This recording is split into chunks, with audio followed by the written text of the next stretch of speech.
Working capital લોન્સમાં ડીએસસીઆર ratio શું છે?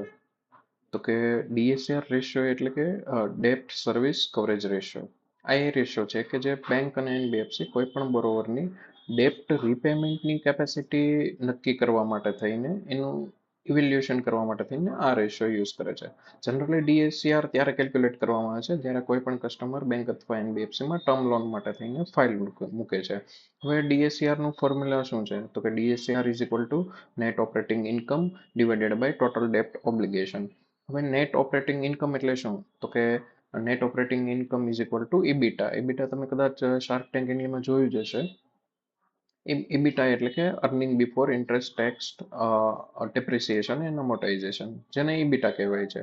અને ટોટલ ડેપ્ટ ઓબ્લિગેશન એટલે શું? તો કે ટોટલ ડેપ્ટ ઓબ્લિગેશનમાં પર્ટિક્યુલર ફર્મે જે કંઈ પણ લોન લીધેલી છે એ લોનનું પ્રિન્સિપલ અને જે ઇન્ટરેસ્ટ પે કરે છે છેલ્લા જનરલી યુઝ્યુઅલી એક વર્ષનું કાઉન્ટ કરવામાં આવે છે.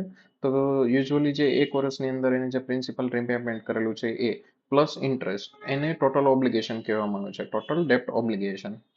તો DSCR is equal to net operating income divided by total obligation. હવે આપણે એક એક્ઝામ્પલ લઈએ.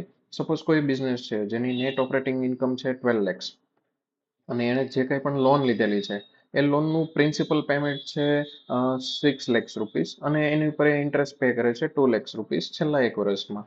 તો ટોટલ ઓબ્લિગેશન અહીંયા થાય છે 8 લાખ રૂપિયા. તો DSCR is equal to 12 lakhs divided by 8 lakhs એટલે આવે છે તમારું 1.5. હવે આ 1.5 જે ડીએસસીઆર આવ્યો છે એ જનરલી સ્ટ્રોંગ, એકદમ એક સ્ટ્રોંગ કાઉન્ટ થાય છે.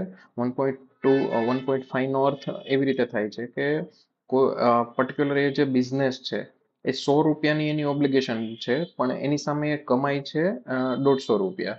તો એની રીપેમેન્ટ કેપેસિટી બહુ જ સ્ટ્રોંગ છે અને જનરલી બેંક પણ પ્રિફર કરે છે કે ડીએસસીઆર જે છે એ 1.5 રાઉન્ડ હોવો જોઈએ.